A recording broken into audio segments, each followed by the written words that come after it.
தமிழக வெற்றிக் கழகத்தின் தலைவர் விஜய் அவர்கள் அம்பேத்கர் நினைவு நாளில் அம்பேத்கர் தொடர்பான நூலை வெளியிட்டிருப்பதும் அம்பேத்கர் அவர்களை பற்றி பேசியிருப்பதும் பெருமை அளிக்கிறது. இன்றைக்கு பொது நீரோட்டத்தில் அம்பேத்கர் அவர்கள் வெகுவாக பேசப்படுகிறார். அந்த வரிசையில் விஜய் அவர்களும் விகடன் பதிப்பகத்தாரின் எல்லோருக்குமான தலைவர் அம்பேத்கர் என்கிற நூலை வெளியிட்டிருப்பது வரவேற்புக்குரியது, பாராட்டுதலுக்குரியது. அந்த நிகழ்வில் நான் பங்கேற்க இயலாமற் போனதற்கு திமுக அல்லது திமுக தலைமையிலான கூட்டணி கட்சிகள் கொடுத்த அழுத்தம் என்பதை போன்ற கருத்தை அவர் பதிவு செய்திருக்கிறார். அதில் எனக்கு உடன்பாடு இல்லை.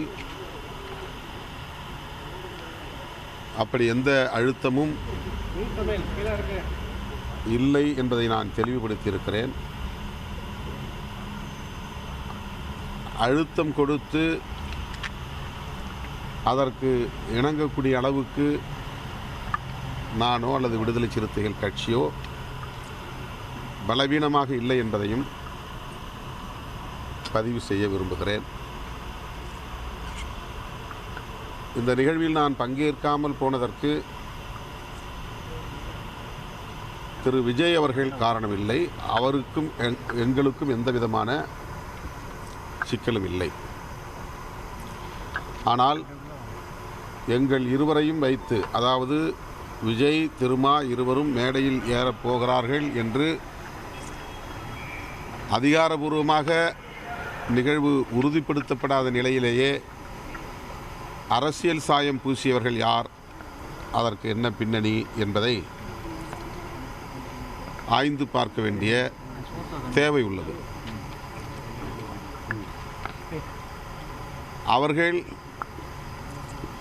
எந்த பின்னணியில் இயங்குகிறார்கள், எப்படி இந்த செய்தியை வெளியிட்டார்கள், அதை ஒட்டி சமூக ஊடகங்களில் வாதிட்டவர்கள் எந்த பின்னணியிலிருந்து கருத்துக்களை முன்வைத்தார்கள் என்பது முக்கியமானது. ஏறத்தாழ 1/4 நூற்றாண்டு காலம் தேர்தல் அரசியல் களத்திலே நாங்கள் நிற்கிறோம். ஓரளவுக்கு எங்களாலும் யூகிக்க முடியும் யார் என்ன பின்னணியில் இயங்குகிறார்கள், என்ன பின்னணியில் பேசுகிறார்கள் என்பதை கணிக்க முடியும். அந்த வகையில்தான் அம்பேத்கர் நூல் வெளியீட்டு விழாவை அரசியலாக்கி விடுவார்கள், அப்படி அரசியல்படுத்துவதை நான் விரும்பவில்லை என்கிற அடிப்படையில் தான் நானே முன்கூட்டியே விகடன் பதிப்பகத்தாரிடத்தில் சொல்லிவிட்டேன். விஜய் அவர்களோடு எங்களுக்கு எந்த சிக்கலும் இல்லை, உங்கள் மீதும் எங்களுக்கு எந்த வருத்தமும் இல்லை. தமிழ்நாட்டில்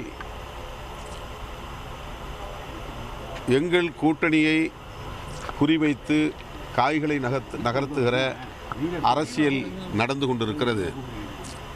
அவர்களுக்கு மீண்டும் ஒரு முறை வெறும் வாய்க்கு அவல் கிடைத்ததைப் போல ஒரு வாய்ப்பை தர நான் விரும்பவில்லை.